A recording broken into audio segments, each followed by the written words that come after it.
Para receber todas as novidades do canal, inscreva-se e se curtir o vídeo, clique em gostei. Aproveite para acompanhar a Rede Super nas redes sociais. Muito bom dia, sejam muito bem-vindas. É um Bom grande dia, prazer receber todas vocês. E a Paola também.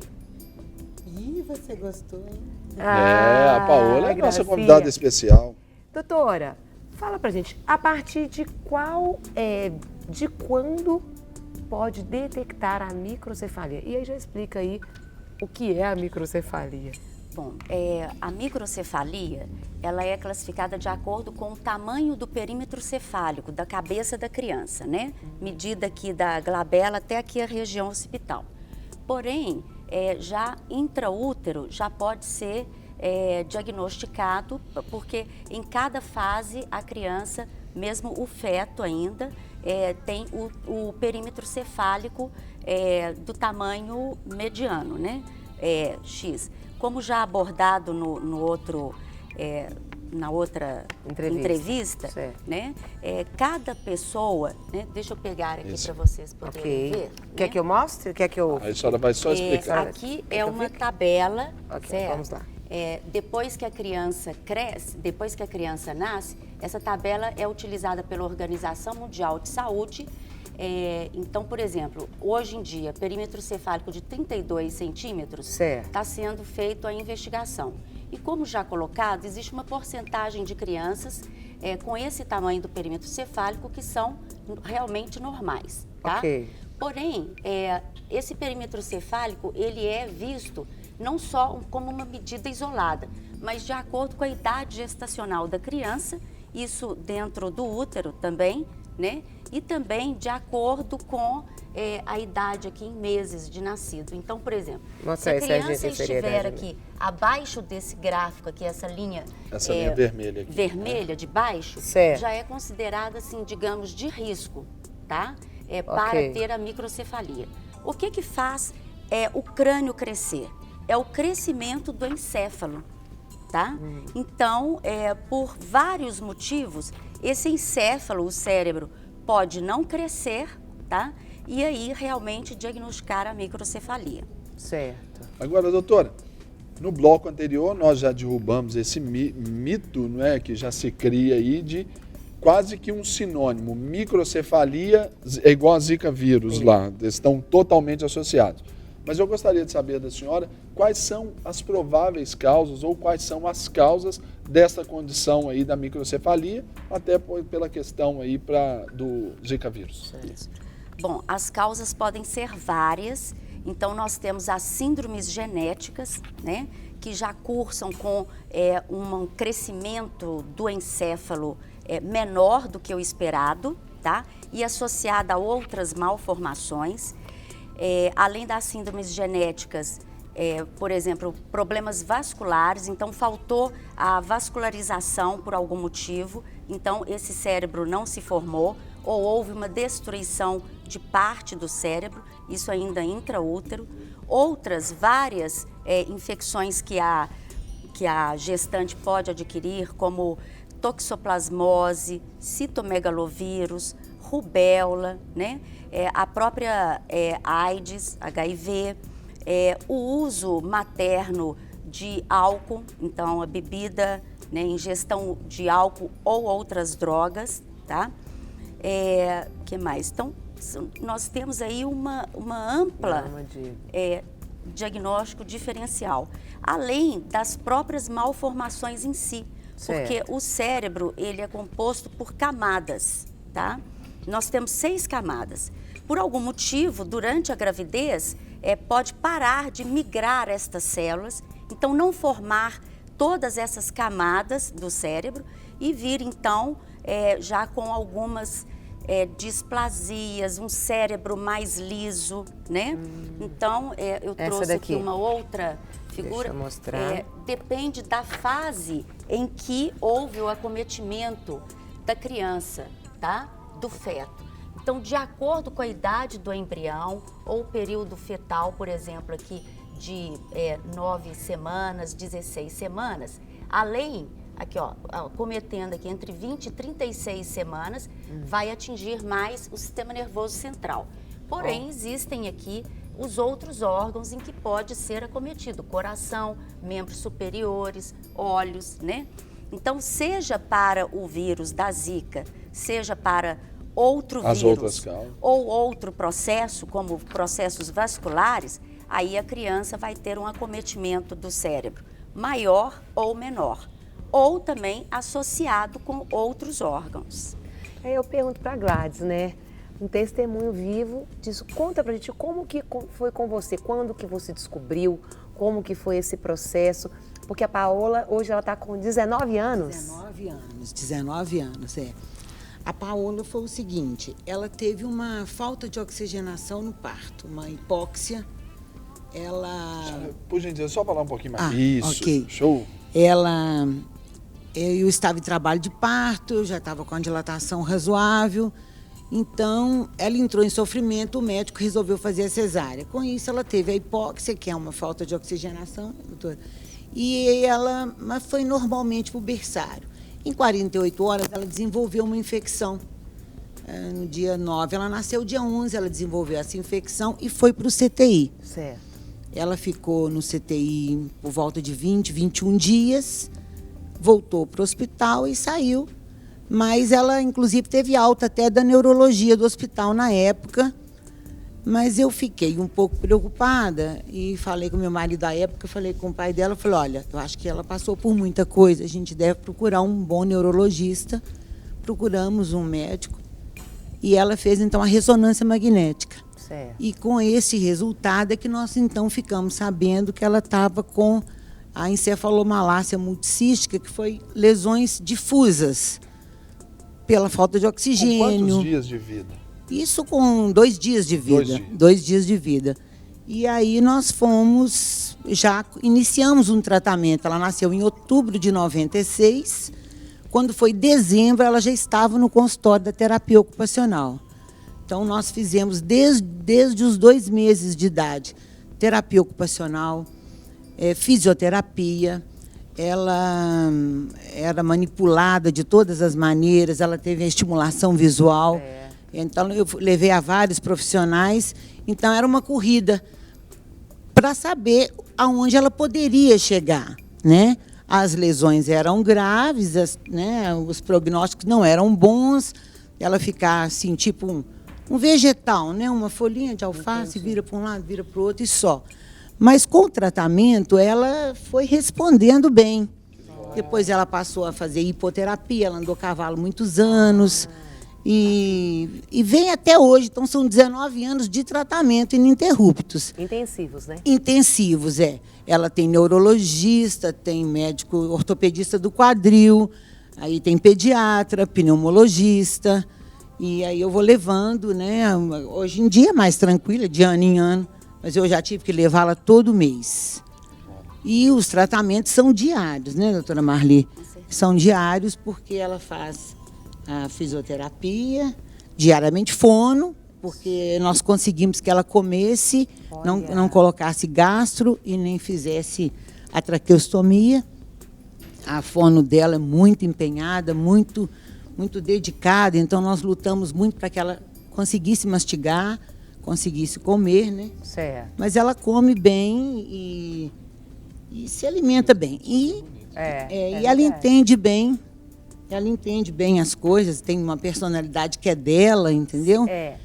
Ela foi evoluindo.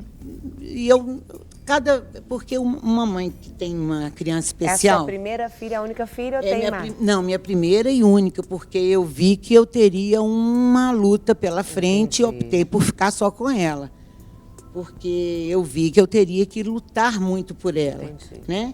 Eu sou os olhos dela, eu sou tudo dela, né? Ela conta comigo para defendê-la, para alimentá-la, para cuidar e zelar, né? Certo. Mas ela também é uma filha que me trouxe um conhecimento, um crescimento muito grande, sabe? Principalmente, eu sou uma pessoa que tem muita fé. Então, eu, assim, sempre caminhei com a ciência e com a fé, para que eu desse conta Com certeza. de trazer o melhor para a Paola, né? A senhora queria comentar Isso, algo. né? Eu estava falando aqui das causas, né? Aquelas causas que eu falei são as causas intraútero, né? Agora, no caso da Paola, ela provavelmente ela nasceu com o perímetro cefálico normal. Mas como teve um evento de falta de oxigenação, que é uma das causas também importantes de microcefalia, de evolução de microcefalia, né? Certo. No caso dela, nasceu com o perímetro cefálico normal e como o encéfalo, por essa lesão, mais infecção aí associada, não pôde desenvolver, aí então o perímetro cefálico dela não cresceu. Certo? Bom, mas uma criança, do jeito que está sendo colocado, que às vezes pode adquirir uma infecção aos 7 anos de idade, certo? E evoluir com microcefalia, isso Não, está isso incorreto. é mito. Isso é mito, tá? Entendo. Agora, Gladys, deixa eu voltar a pergunta para você, ainda sobre esse aspecto humano da coisa, não é? Isso. Quais Prático. são os maiores desafios, né, de uma família com quem tem a microcefalia? Uma pergunta.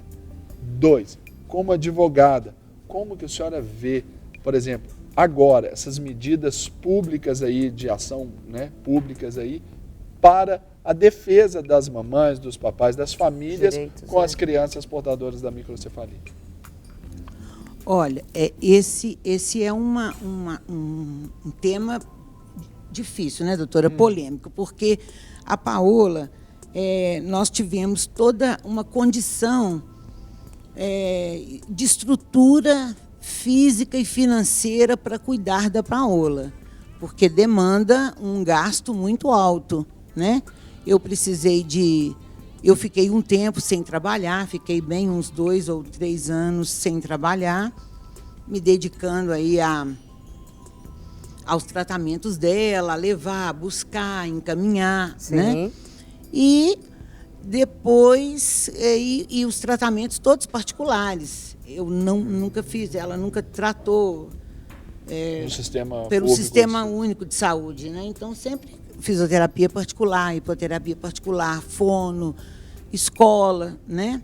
Ela tem uma escola, ela frequenta a escola Vivari, ela tem a escola. Então, foi muito difícil, é difícil com relação ao trabalho e à dedicação, né? Mas é possível, porque elas são crianças realmente muito especiais. Então, elas nos trazem um engrandecimento muito grande, um conhecimento, um amor que você só dá, você não recebe da maneira convencional, Entendi. né? Claro, a maneira A convencional. senhora tem toda a correspondência dela, Tem, quanto mãe, tem. amiga, como a senhora disse, os olhos, né, dela. Isso, mas realmente, então cada coisa que ela conseguiu, cada evolução, cada sorriso, né, cada ganho dela foi uma festa para mim, sempre uma Entendi, vitória. claro. Né? Agora, é muito difícil, porque há o preconceito, há muita discriminação, pessoas que olham, às vezes, com um certo olhar. Será que isso pega, né? Existe ainda... Falta de conhecimento. Falta de conhecimento, A a ignorância, né? ignorância das pessoas em saberem como é que é. Será que o meu filho, que é normal, vai imitar a Paola, né? Porque a Paola tem gestos específicos, né? Certo. Para se comunicar, ela brinca e fala, às vezes grita, Entendi. faz alguns gestos que são gestos diferentes da criança. Entendi. E são particulares. E são particulares. Então, eu enfrentei isso muito no jardim, na escolinha, né? Ela ficou um tempo na escolinha particular, mas foi muito querida lá, tinha amiguinhos dela que pediam um recreio para ajudar a cuidar da Paola, trocar a fraldinha, secar a boquinha, né? Muitas crianças são muito generosas e muitos pais ensinam, né? Entendi. E depois ela foi para a escola especial, quer dizer, foi tudo muito bom. Às vezes na rua é um pouco preconceituoso e às vezes as pessoas acham que você não pode ser mais feliz depois que você tem uma criança especial. Mas Linda palavra, Linda palavra. As Que a pessoas pessoa tem acham... que ser amarga, É, ou não pode ter outras oportunidades. Justamente, Não pode fazer mais nada, Não pode vive sorrir, mais. Não Não podem pode se sorrir, arrumar. não podem brincar, né? E eu lembro quando eu fiquei os 3 anos sem trabalhar para dedicar a ela, o neurologista dela falou comigo, falou, ô mãe, já está na hora de voltar a trabalhar. Porque a Paola escolheu uma mãe que é advogada, que é militante, que é bonitona, que é saudável. Essa mãe que ela quer e essa mãe que ela precisa. Uma mãe triste, uma mãe ali encurvada, né? sem perspectiva, achando que ali agora acabou. Essa mãe a Paola não escolheu. A Paola escolheu uma mãe que precisasse Show de de trazer bola. amor para ela. Isso mesmo. Trazer inclusão para ela, né? Que não tivesse nenhum preconceito em E relação para que a as ela, duas tenham vidas. para que as duas vivam. Qualidade de vida. E aí nós fomos nessa, como diz uma colega minha, agarramos no amor, né? E fomos embora, sabe? Isso. E fomos, e aí eu fui aprendendo e os profissionais ensinando. E para a senhora foi uma grande escola de tudo. De né? Foi tudo, de muito tudo, de novo, tudo, de né? tudo. De tudo. E desafiador. E desafiador, né? Agora, é o que eu falo, eu caminhei junto com Deus e com a medicina. Certo. Eu, em momento nenhum, me afastei da espiritualidade, porque eu acho que isso era muito importante para o meu apoio, para apoiá-la, para me dar estrutura emocional, para que eu Entendi. estivesse cuidando dela, né? Mas aí descobrimos que é fácil, né, Paola? Não é tão difícil, não. Descobrimos que a gente pode ser feliz, né? Que Brincar, benção, sorrir, gente. fazer A gente piada. emociona ver um testemunho Glória a tão Deus. lindo assim. né? Obrigada. E aí eu pergunto. A gente pergunta. A gente Aí pergunta. A sua pergunta é a minha pergunta. Aí você completa, vai. Eu queria que a senhora falasse um pouquinho, né?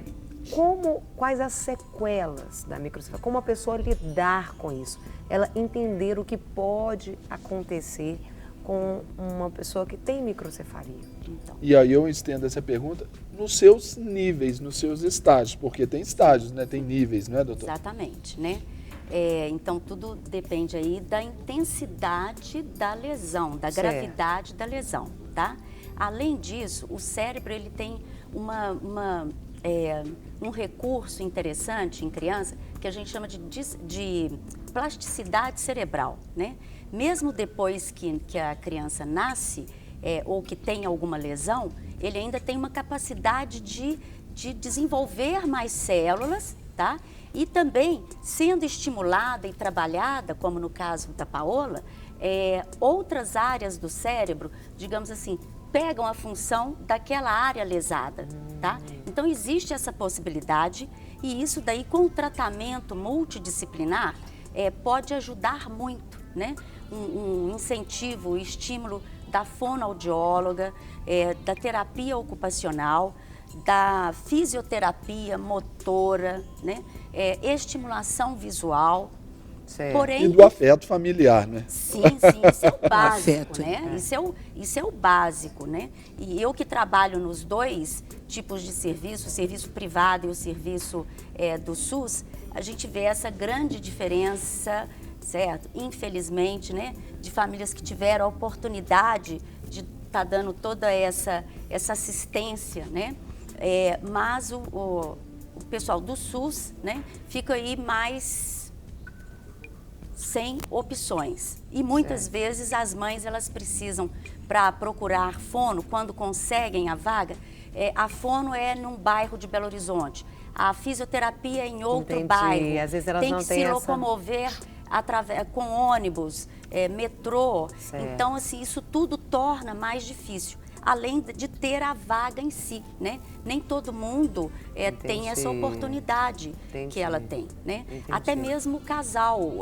O casal muitas vezes não tem assistência psicológica. Então eu tento colocar muito para esses casais, para eles estarem mais unidos, certo? Porque Certo. o índice de separação acaba ocorrendo muito mais dentro dessa família Imagino. que não está tendo uma assistência psicológica e tudo, né? Além de que, só para complementar assim, o raciocínio, a gente tem que ver, o governo, todo mundo precisa investir muito, porque cada criança dessa que tem a microcefalia, que tem uma sequela neurológica, seja por qualquer motivo, ela tem direito a receber o benefício do INSS. Lógico que tem os critérios, né? E isso, fora a parte emocional que a gente já falou, de amor, de espiritualidade, isso também significa um gasto muito grande para o governo, né? Então tem que investir nessas áreas básicas para prevenir, né? Através, por exemplo, de um investimento materno-infantil, para todo mundo poder ter uma assistência durante a gravidez de qualidade e não ter nenhum evento como esse, né? Assim, os acidentes podem até acontecer, mas a grávida ela tem que ter uma assistência adequada. A palavra já diz, acidentes, né? Não tem que ser normal, nem tão comum, né? Exatamente. O número não pode então, ser tão grande. Isso, né? E essas doenças infecciosas que são potencialmente controladas, elas precisam ser combatidas, né? Mas num país cujo saneamento básico a gente não está tendo, 45% da população não tem acesso a esgoto, então isso é complicado, né? Quer dizer, então, o investimento, eu estou fazendo essa comparação porque o investimento financeiro, ele é preventivo. Certo? E ele vai trazer o benefício para toda a população. Quando a senhora falou de níveis, depende do nível da microcefalia, é estabelecido alguns níveis, nível 1, nível 2?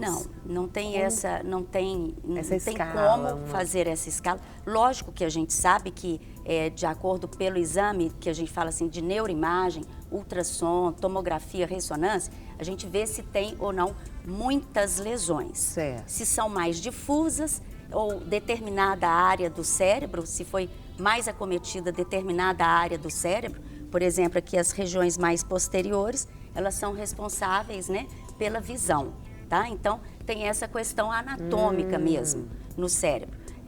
Porém, como eu falei também, existe essa questão da plasticidade cerebral que a gente pode estimular e realmente evoluir muita coisa. Ter ganhos, né? Ter ganhos, né? Como vocês falaram aí, que cada ganho dela foi uma vitória. Sempre uma festa, sempre uma vitória. Você vê, eu já estive com ela aqui antes, ela tem um contato com a gente, muito bom, ela sorri, ela interage. Ela interage. Nesse com momento, a ela prestando gente, atenção.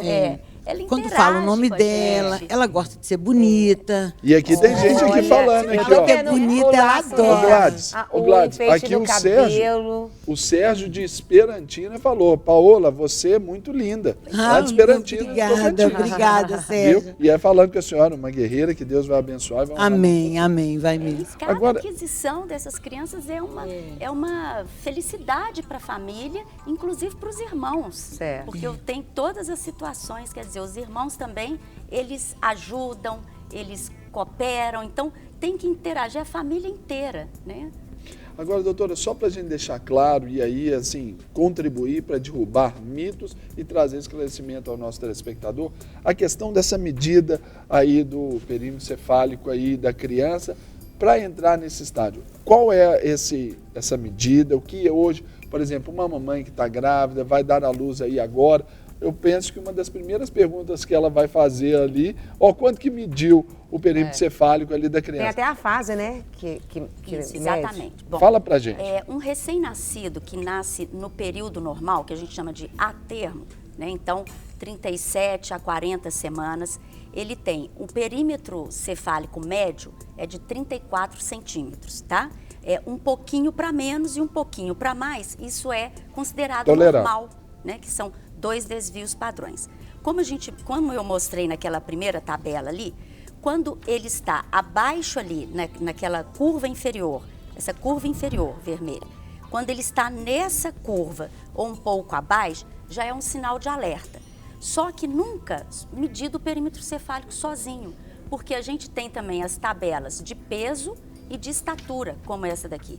Porque, de repente, a criança, ela também tem a estatura também nessa curva inferior. Certo. Então, o que a gente fala de PIG, ele é todo pequenininho, que é pequeno para a idade gestacional. E para ele, o perímetro cefálico, às vezes, mesmo sendo da época a termo, o perímetro cefálico de 32 pode ser totalmente normal para ele. Então, né, assim, depende da idade gestacional e também das outras medidas dessa criança. Tá? Quando que o cérebro ele é completamente formado? Boa pergunta. O primeiro ano de vida da criança é essencial. Então, até para fazer começar esses tratamentos multidisciplinares, no primeiro ano de vida, ela vai ter um ganho muito grande, porque o cérebro está crescendo com uma velocidade muito grande, tá? Sim. E aí ele continua crescendo até os 4 anos e um pouquinho mais, mas já numa velocidade, depois dos 4 anos, numa velocidade já menor, né? E tem ainda a questão dessa plasticidade, quer dizer, mesmo a criança que tem um acidente vascular com 5 anos de idade, a gente vê, com 7, a gente vê recuperando várias funções por causa dessa plasticidade. Entendi. Tá? Eu ficaria com elas aqui a manhã É inteira. um testemunho de vida e a gente já agradece a vocês. Obrigada. O tempo Mas, doutor, não Gladys, nos ajuda. chega uma mensagem para a gente aqui, de uma pessoa que as conhece, né? Muito interessante.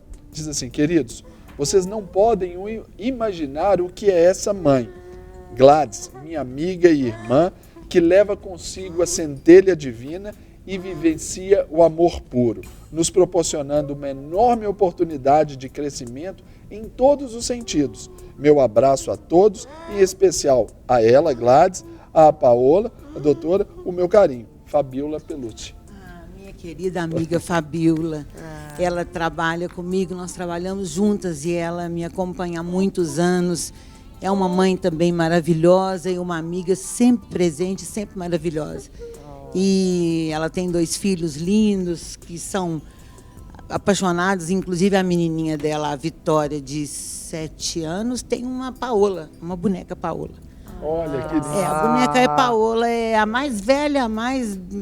tá lá, tem o bico da Paola, a roupa da Paola. E a Fabiola diz que não tem baby alive que faça ela largar a boneca Paola. Muito bom. Gente, a gente agradece muito. Que delícia. Voltem sempre. Que Deus continue abençoando. Doutora Marlene, muito obrigada. Gladys, muito obrigada por vir compartilhar e trazer a Paola. Ela gostou essa muito. princesa. Tem que voltar mais, né? Com toda certeza. Realmente uma lição de vida. Muito obrigada. Nós é que Deus continue agradecemos. te abençoando cada dia mais. Amém, amém. Nós é que agradecemos porque eu acho que isso esclarece muito, né? Com certeza. Aos telespectadores, à população, que é difícil, mas é possível, Sim. né? E tá aí a Paola, com 19 anos e fazendo essa confusão toda. Ela bota a gente para andar. Isso é bom, velho. Mas diz que é assim mesmo, né? Verdade. Obrigada. Para receber todas as novidades do canal, inscreva-se. E se curtir o vídeo, clique em gostei. Aproveite para acompanhar a Rede Super nas redes sociais.